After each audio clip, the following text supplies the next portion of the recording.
Officers and a passerby jump into action today at a frozen Utah pond. Adrenaline at that point was so high, you just keep working through the problem. An ice rescue here in Ogden that police say could have been tragic if it weren't for timing. To honor one is to honor all, and to reject one is to reject them all. Some community members in Tooele County are pushing for a new highway to have its name changed. Why there's some holdup right now on Utah's Capitol Hill.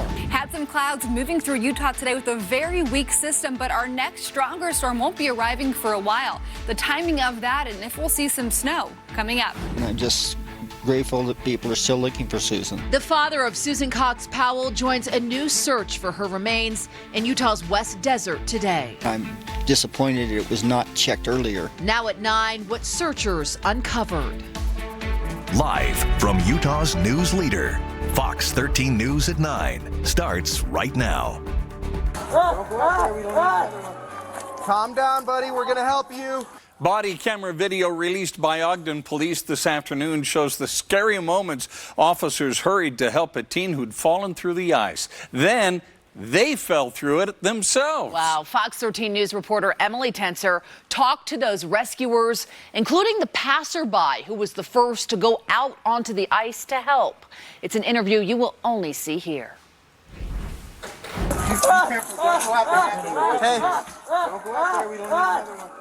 calm down, buddy. We're going to help you. Ogden police rushed to the edge of 21st Street Pond, ready to aid a teen struggling to stay afloat. The teen's friend, who also fell in, had already managed to make it back to shore. Martin Coleman happened to be walking by and was the first to crawl out on the ice to assist the teen. His dog, Enzo, also jumped in the water. I'm a water skier, so I ski on this lake till it freezes. And so I know most parts of the lake, how deep it is, that cold water, if you're calm, you can stay in it for a little while. Coleman ended up slipping into the water himself, along with 2 Ogden officers trying to pull them out. Lieutenant Mark Horton with the Weber County Sheriff's Office brought out throw bags to help the men get out. He, too, fell through the ice. Adrenaline at that point was so high, you just keep working through the problem. Eventually, all men were able to get out of the water. With only a few cuts and scrapes from the ice.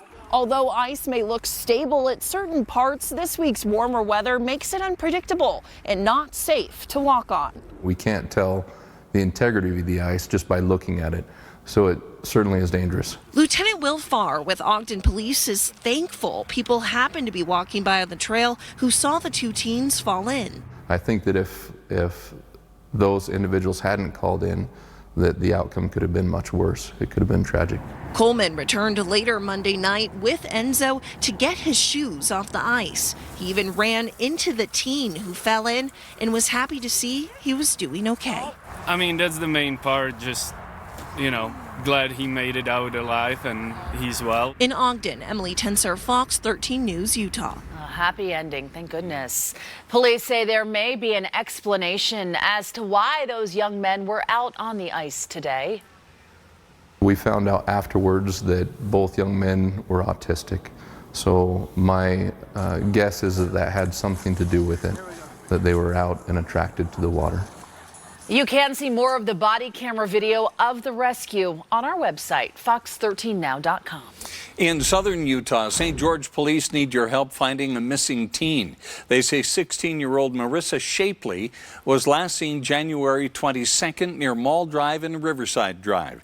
She is 5 foot 4 inches tall, brown hair, blue eyes.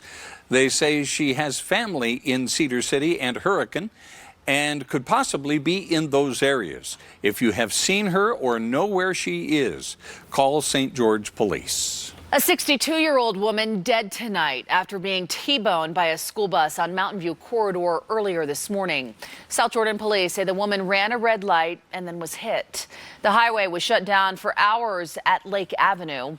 Police are still trying to figure out why this happened. We had a passenger car, a Honda CR-V, that's going east on Lake Avenue, run the light. At this point, we don't know why they ran the light. That's some of what we hopefully will find out as our investigation continues. There were no students on the bus, and the bus driver was not injured.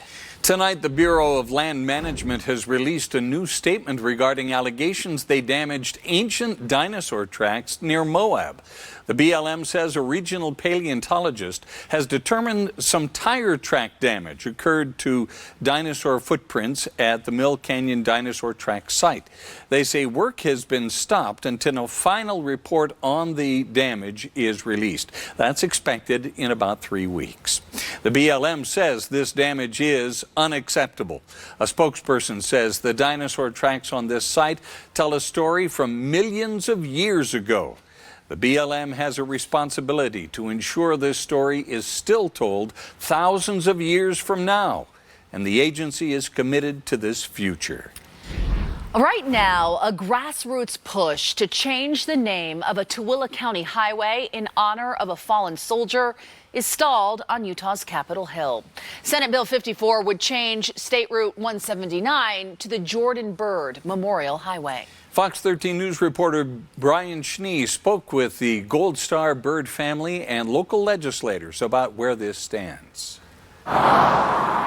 As cars drive along the newly completed Mid-Valley Highway in Tooele, they'll see a sign with the name of a soldier who paid the ultimate sacrifice. They're the only ones that really know the loss. When serving in Afghanistan in 2010, Private First Class Jordan Byrd died in combat near the Pakistan border. The whole community came out to support everything. A lot of pride, support, patriotism. More than a decade later, some in the community are still trying to show that support by pushing for the Jordan Byrd Memorial Highway. And it may have his name on it, but it just isn't for him. If it moves through the legislature, this sign that sits along the highway would mean so much more to Gold Star families all across the state of Utah. One of the Gold Star mothers says to honor one is to honor all, and to reject one is to reject them all. Wednesday, a group of Gold Star families and supporters, including the Byrds, gathered in the Capitol Rotunda to spread the word about the bill. I think it's interesting that people say we will never forget. I'd like to see that happen, that people will remember and do something about it. The bill's sponsor, Senator David Hinkins, tells Fox 13 News he hopes for one of the local representatives to sign on as floor sponsor. We are a huge family. When it's a win for one family, it's a win for all of us. However, when we reached out to both Tooele County representatives Merrill Nelson and Doug Sagers, neither of them intends to back the name change. Representative Nelson said, quote, "Other veterans have also contacted me with the concern that it would be unfair to single out one individual for such an honor to the exclusion of the many other veterans who have served our country and even given their lives, with no such public or perpetual honor as the one sought here." This is not about just one person, but it's about many, many who have fallen that want to be honored in this way with Jordan's highway. They're the only ones that really know the loss. So when the loss is recognized, they also understand that, like happiness too, you know. In Tooele County, Brian Schnee, Fox 13 News, Utah. Gosh, another mild day. This is crazy for mid-February, Alice. Yeah, we expect the flowers to start blooming And you know what? They will. Yeah, they will. Yes. Guess what? We're going to be close to 60 on Valentine's Day. Holy. Now, our wind will pick up. That's going to be the warm before our next storm. But as of right now, our storm that's slated to arrive Tuesday into Wednesday next week would just bring us a very big cool down before that mild temperatures will continue. Right now, it's 39 for Salt Lake, 39 for Ogden, 35 in Provo right now. I hope you're having a fantastic evening. We had such a beautiful sunset tonight. Clouds have moved through the state. I'll show some of those sunset pictures coming up in just a few minutes, but mostly clear sky here across Utah right now. Temperatures 35 in Provo, as we just talked about, but it's 27 in Logan. Logan has been quite cool and quite hazy the last few days. Cedar City currently 35, St. George 58 degrees right now, and St. George's breezy at about 30 miles per hour. It's also quite a bit breezy in Ely and up towards Heber. Wasatch Front commute for tomorrow morning. Dry roads, 29 degrees first thing tomorrow morning and tomorrow afternoon into the 40s. Coming up, let's talk more about that storm that's slated to arrive next week, the impacts from that. As I mentioned, a very warm Valentine's Day. What can we expect for this weekend? How's our air quality looking? I'll answer all those questions coming up. The likelihood is pretty low that we're going to find something. But on the other hand, she's still out there somewhere. A team led by Heavy Dave Sparks is searching the West Desert of Utah for Susan Cox Powell's final resting place. We'll have an in-depth look at this dig, plus what the family has to say. I was scared that I could be killed in front of my daughter. A woman shot with an airsoft gun, and police say it's not fun and games. The disturbing trend investigators are seeing. An 18-year-old suspect now in custody, accused of using junior high-age children to commit crimes. What police say he was having them do. Hours before the Jazz played the Warriors, the Jazz made a trade involving Joe Ingles. I'll tell you what his reaction was on social media. It's a blessing, and I'm just so thankful that they're doing it, and I'm just grateful that people are still looking for Susan. They sure are. That is Susan Cox Powell's father, Chuck Cox, speaking today, joining the search for her remains in Utah. It's now been more than 12 years since his daughter disappeared, and 10 years since her two sons were killed by their father just before he committed suicide in Washington State. Over the weekend, Fox 13 News reporter Spencer Joseph went out to the West Desert to cover the search. Today he went back and found that Susan's father flew in from Washington State to be part of it. This is what we live for. In the nearly unreachable boundaries of the West Desert of Utah. About 30 feet of thick dirt. We're going on day 9, I think, out here. A team led by Dave Sparks is searching for the final resting place of Susan Cox Powell. I was very fascinated with the idea of maybe helping find Susan. I've kind of just been following along ever since, and then we got a tip that there's a chance she's out here. They're armed with the best equipment. We pride ourselves on being able to extract, recover, or rescue items, people, whatever it is, that nobody else has ever been able to get to. But on the 9th day of digging, there was a special visitor who's looking for any sign of Susan. Is this theirs, or is it something? I wish there was more. I'm glad for what they've got, and I want them to get back down and bring out more stuff. This is Chuck Cox, Susan's father. It wasn't going to get searched any other way, and I'd just be glad to find out, is she here, is she not, who is here? He's been very invested in this process, just like we are. After 12 years, he's never given up looking. The likelihood is pretty low that we're going to find something, but on the other hand, she's still out there somewhere. But this has not been an easy process. We've seen the good, bad, and the ugly, and this mine was ugly.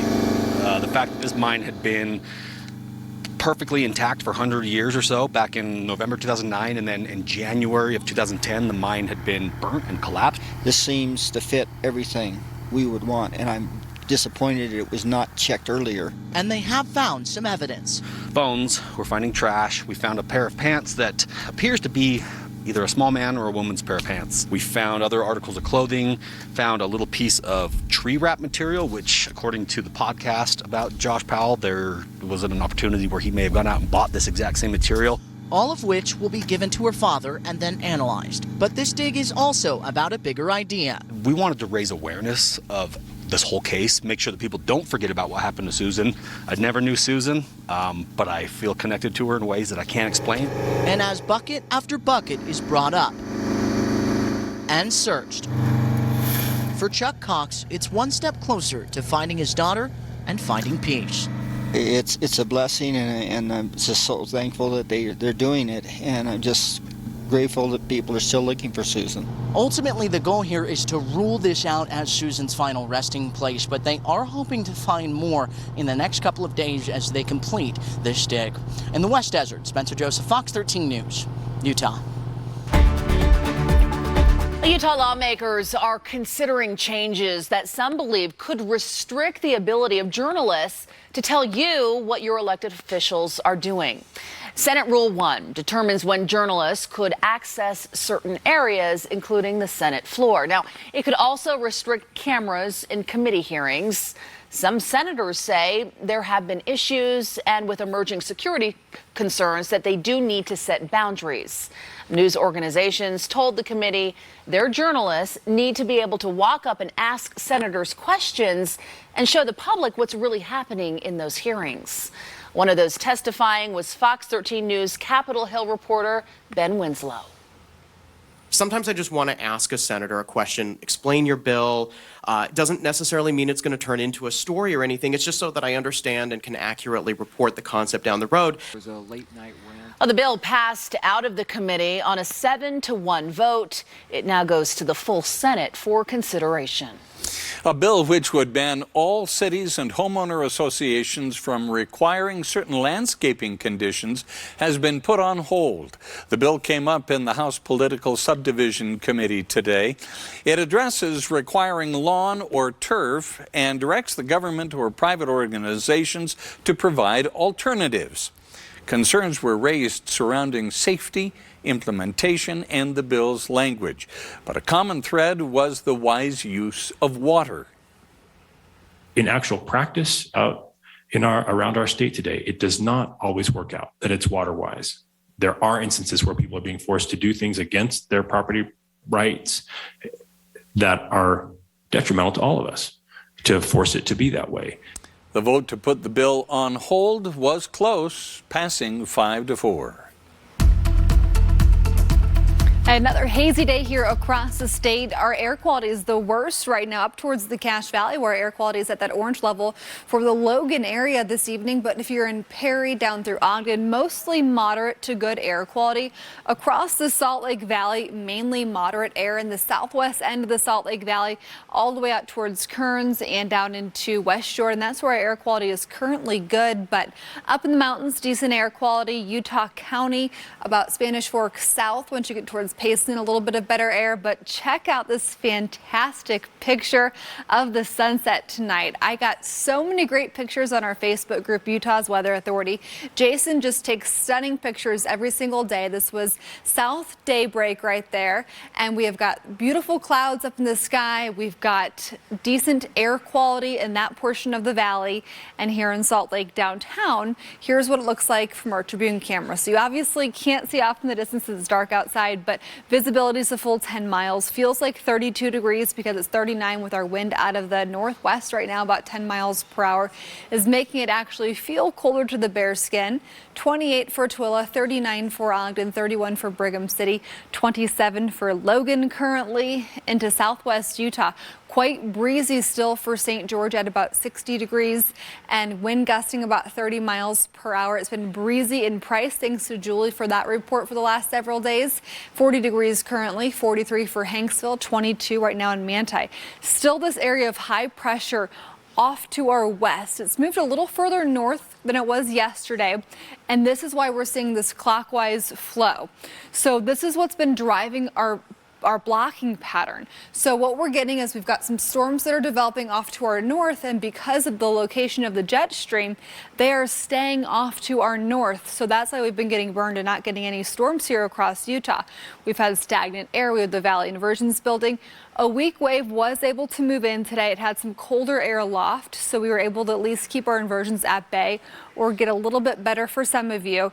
But tomorrow, more of the same. Tonight, 28 degrees, mostly clear and mild. Throughout the day tomorrow, you'll be close to 30 degrees here along the Wasatch Front first thing in the morning, and then close to 40 degrees by lunchtime. Now our temperatures for St. George the next few days close to 70 degrees, and then a cool down is on the way. Take a look at this. By next Tuesday and Wednesday, we're about 20 degrees colder with increasing clouds. So a warm weekend, a really nice weekend, a warm Valentine's Day, a hot Valentine's Day here along the Wasatch Front as well, close to 60 degrees on Monday. Then a cool down is on the way, closer to 40 degrees. We'll see some chances for snow and also additional clouds. We'll talk more about this potential for storms next week, coming up later in the hour. Thank you, Allison. Straight ahead, holding conversations to break down barriers. We'll have more from today's discussion on anti-black racism at the University of Utah. And remember, when you can't watch Fox 13 News live, you can always watch us streaming online for free. Find us on Roku, Fire TV, and Apple TV. It's easy. Just search Fox 13 on your device. We'll be right back. The need to address anti-black racism was the topic of discussion today at the Hinckley Institute of Politics at the University of Utah. An impressive panel of 4 tackled the topic as part of Black History Month. They talked about how it feels to be on the receiving end of racism. I'll give you a taste. It can be lonely, it can be isolating, it can be suppressive, it can be oppressive. And it does take away from my energy to do my best work.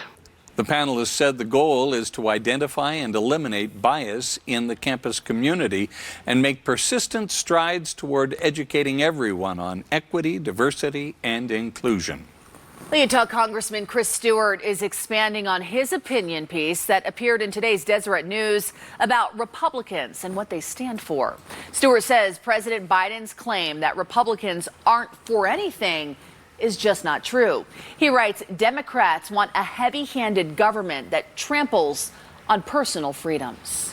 That's what Americans are resentful when they look at Washington or when they look at, the powerful in our country. They feel like, they're jamming things down their throat and not paying any attention to, to the individual liberty that I think all of us value.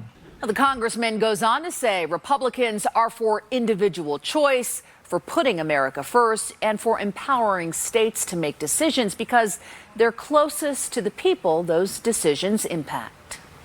It's crazy that our kids are being exposed to these things younger. Disturbing details and an arrest. What parents in Bountiful learned today after police uncovered a crime ring made up of junior high school students. A Murray woman says she was shot by an airsoft gun while out walking her dog. And police say her story isn't the only one they're dealing with. Coming up, Jazz Warriors highlights, plus who the Jazz got in return in the Joe Ingles trade. What would you say are Utah's unwritten rules? We'll show you what a bunch of your neighbors think.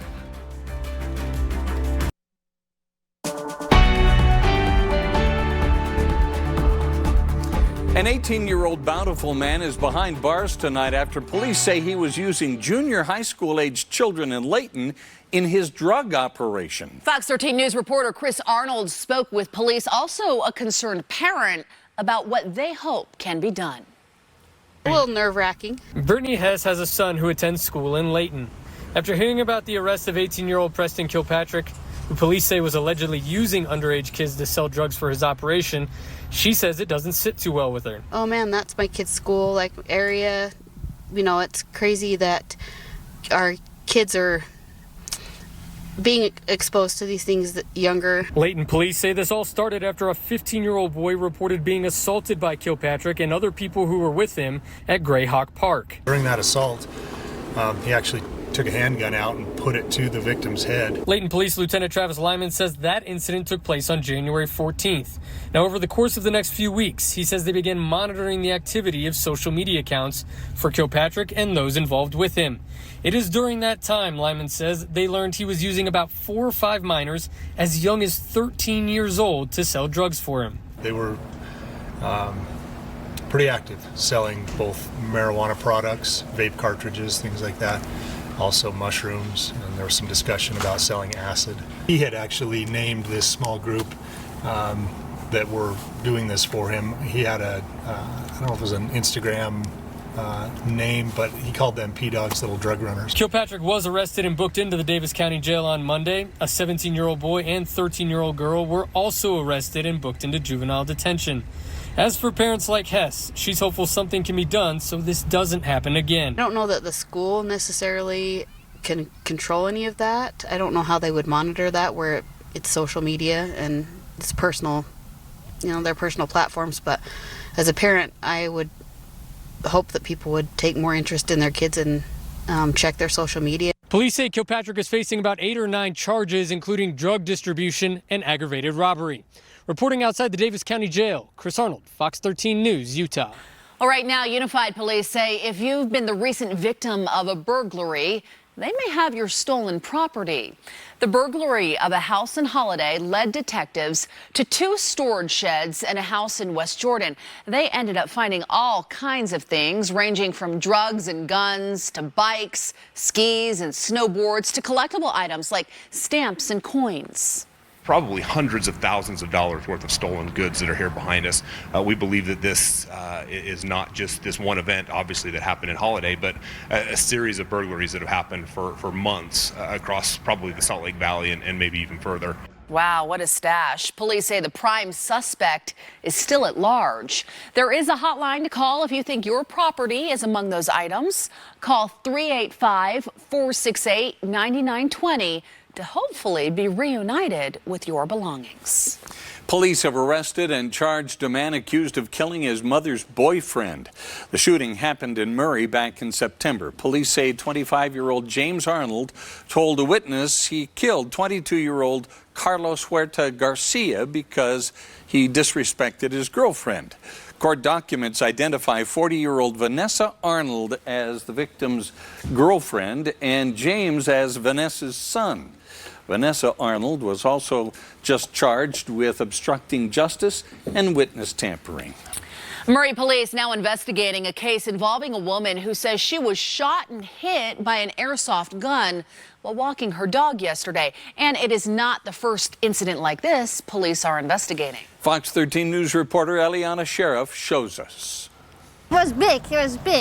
And then all of a sudden it would start like a like this. This Murray woman is explaining how her dog walk turned into her being targeted and attacked by a toy gun that she had no idea was a toy. I was scared that I'm like, I can be killed in front of my daughter. Adriana was walking on 4800 South with her daughter and her dog, and she was shot on her chin with an airsoft pellet by people driving by. I did. I thought about it that it was, maybe it was actually a gun. Right here. I could go in my eyes. She reported it to Murray police, and they are now investigating, but can't confirm if this was tied to a TikTok challenge. But we know of other incidents that are tied to that challenge. On Monday, Vernal police arrested 2 juveniles after multiple people reported being shot at from a moving vehicle with an airsoft weapon. And this is video from last month when we told you about a teen with autism who was shot at while on the job collecting carts in a Magna Smith's parking lot. Police remind us even though these are marketed as toys, the projectiles are capable of causing injury, and firing one at a person is a crime. However, the extent of the charges someone could face if caught depends. Does the victim think it's a real firearm being pointed at him and that the projectiles from him can cause bodily injury or death? So it can range anywhere from assault to aggravated assault. Murray police say this is still an open investigation, and they're really in the beginning stages, so we're not sure if this is directly connected to a TikTok challenge, but a detective I spoke with says it's a good opportunity to talk with your kids about TikTok challenges and why they should think before they try them themselves. Explain to them how dangerous this situation could be. You could have an interaction with someone from the public who carries a firearm and would protect themselves. You could have interaction with the police who don't realize that maybe you have an airsoft gun and not a real firearm. It's even more dangerous if the airsoft gun has a painted tip. Police say they've seen people paint over the orange, making it nearly impossible to tell it's a toy. And then you've put yourself in what you think is a funny situation into a life or death situation. It's not worth it. In Murray, Eliana Sheriff, Fox 13 News, Utah. Nevada Governor Steve Sisolak will update the media tomorrow morning on that state's fight against COVID-19. Bob, multiple sources now indicating he will announce the end of the mask mandate within the state. Nevada's mask mandate has been in effect since last July, but cases, they have been declining like much of the rest of the country. Both California and New York have announced this week their mask mandates will soon end, and Nevada is expected to follow suit. Coming up, a Utah lawmaker wants to make online dating safer. What a new bill would require sites and apps to do. And it was another hazy day here along the Wasatch Front with moderate air quality. Coming up, we do have the potential for a strong storm that could clear out our bad air, bring us colder temperatures and more chances for rain and snow. I'll let you know when we could see that storm coming up. A bill has been introduced on Utah's Capitol Hill to require online dating sites to post notices of criminal background checks or safety warnings. Fox 13 News reporter Ben Winslow looks at what the bill would do. Before you swipe right on someone, a new bill on Capitol Hill would give Utah singles a warning. Give a warning to people that they don't necessarily do background checks, and then it gives safety reminders to people. Representative Angela Romero's new bill requires online dating sites that reach Utah to either conduct criminal background checks on people who use them, or if they don't, they must have a pop-up on the app or website explaining that you're essentially at your own risk with some online dating safety tips. It's just a friendly reminder. We've had several incidents here in Utah. Representative Romero says it's about people's safety. Some have been scammed or sexually assaulted. She says she's had some support from prosecutors and doesn't think it would be hard for dating websites to comply. It's not a big deal. You either do background checks or you don't. It's not unprecedented. Last year, the legislature allowed the public to do limited criminal history checks on people for a small fee. The legislature also passed a law requiring porn sites to display warnings to viewers in Utah. Some companies did ultimately comply with that. It is similar to that, and many people might think this is a silly thing to do, that adults can make up their own minds. But again, we've seen certain situations where people have been put in vulnerable situations because somebody groomed them or they did some serious lying, and their lives have been forever changed. So even if someone thinks this is silly, maybe someone's jumping on the site and they see that warning and it just triggers something in their head, then I've done my job. We reached out to a number of the online dating sites, and they've so far not responded to our requests for comment on the bill. On the Hill, Ben Winslow, Fox 13 News, Utah. Well, the Utah House has passed a very modest income tax cut bill that reduces the income tax by 1 percentage point. A family of 4 making $72,000 a year would get about $100 back, but the bill has been amended to include an earned income tax credit for lower wage earners, also a Social Security tax cut for seniors. The bill now goes back to the Senate with those changes. Kelly, a bill to have police cadets receive more training on recognizing hate crimes has passed a Utah House committee. Taylorsville Representative Karen Kwan's bill got a unanimous endorsement. She says it's designed to ensure police get proper training since hate crimes have surged in recent years. Still ahead, what are the unwritten rules of Salt Lake City? What users of Reddit are saying that has people talking. Well, Jazz head coach Quinn Snyder called it a tough day as the Jazz trade Joe Ingles. We get Joe's reaction after 8 seasons with the Jazz. And the Jazz are also playing tonight, hoping it ends well against the Warriors. The highlights are on the way.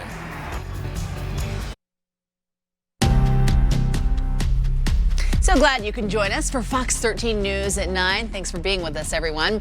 Utah's Weather Authority Allison Krogan, she'll have your weather forecast coming up in just a few minutes. A thread on the website Reddit has gone viral with users offering what they call the unwritten rules of Salt Lake City. Yeah, that has me wondering, what are those rules? Fox 13 News reporter Max Roth took a look and offers some of the most popular posts, of course, edited for TV. A user going by the name You Paranoid Andrew, that is going to be one of the most normal names you hear in this story, started the conversation asking, what are the SLC rules that everyone knows not to cross? Of the 701 comments, you may guess the most popular are about liquor laws. Colin 3000 moved to Utah from Vegas. He says, I drank less while I lived there because I would just buy a bottle of whatever I wanted whenever I needed it. Now I have to have one of everything in advance, and since it's only in the closet instead of a trip to the store, I drink more. Vanessa Ronicatoria says, if you want wine or champagne for Thanksgiving, Christmas, and New Year's, shop in October. And Carnivorous Dog says, gotta buy a 5th on the 3rd to get drunk on the 4th. There's advice on when to avoid downtown. Dabo Mirist says, don't go downtown when it's general conference. Junda adds, or during Jazz games. And C. Mitch Run says, also don't go downtown when the doTERRA convention is here. As for Utah's roads, the kittens are melting offers a rule. The lines on the road no longer exist when it rains or snows. Accept the road anarchy and the inevitable drivers still going 90 plus. And Saving Account 3 says, never say the full name of streets. 1300 South is 13th South. 600 South is 6th South. Although I actually really like to use the full name to be stupid. Anyone want to drive up to 12,300 South for lunch somewhere? If there's another big city you love, this kind of thread has become pretty popular on Reddit. So chances are you'll find some unwritten rules for that place. In the newsroom, Max Roth, Fox 13 News, Utah.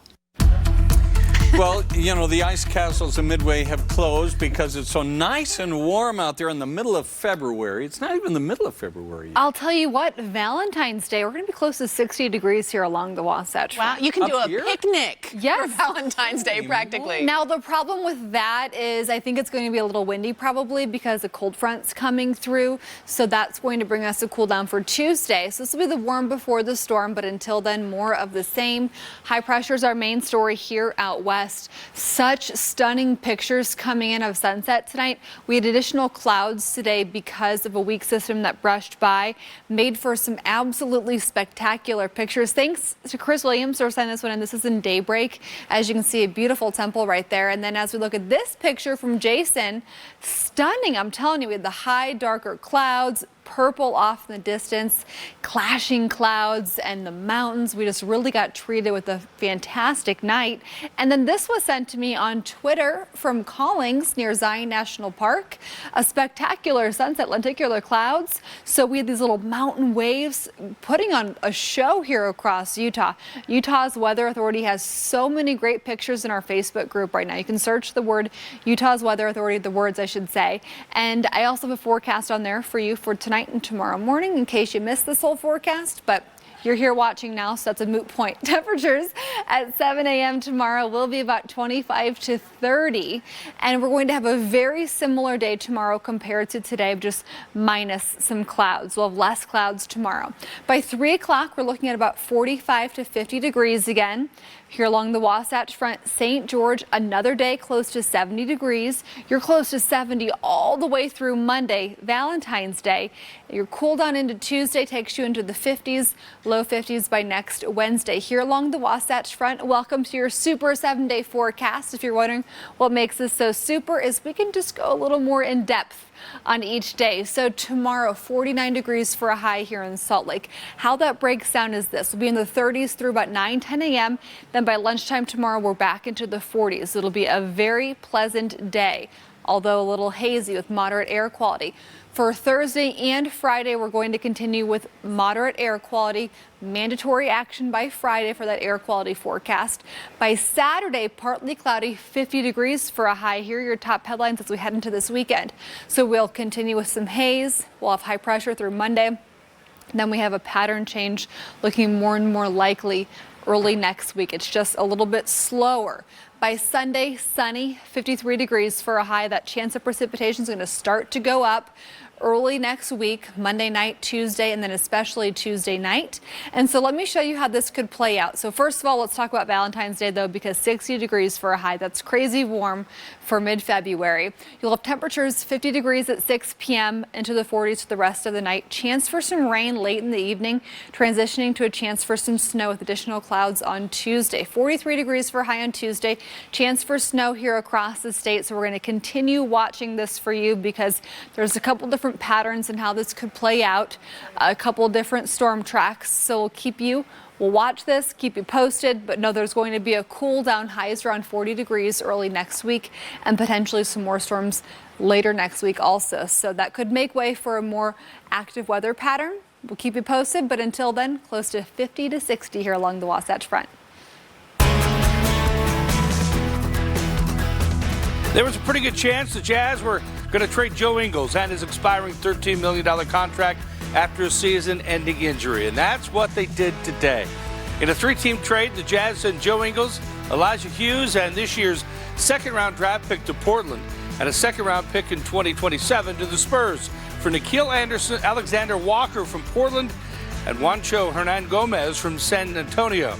Alexander is a 6'5" shooting guard who was the 17th overall pick of the 2019 draft, averaging nearly 13 points per game in his third season in the NBA with New Orleans. He's a confident player who can definitely score it.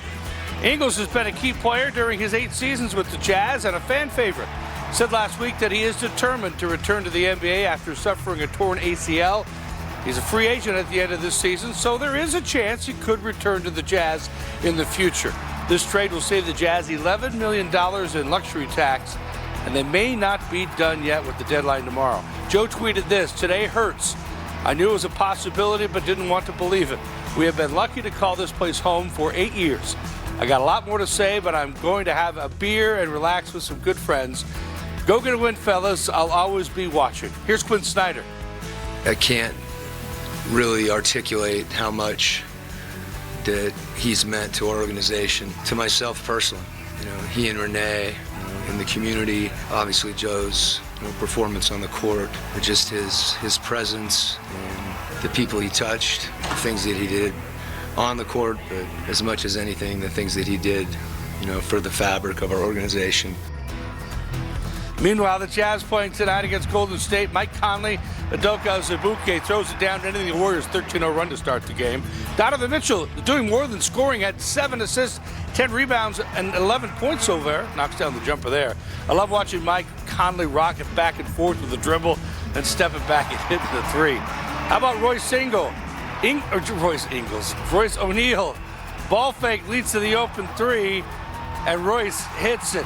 Bojan Bogdanovic also got involved, 3 of his own. The Jazz lead it by 11 near the end of the third quarter.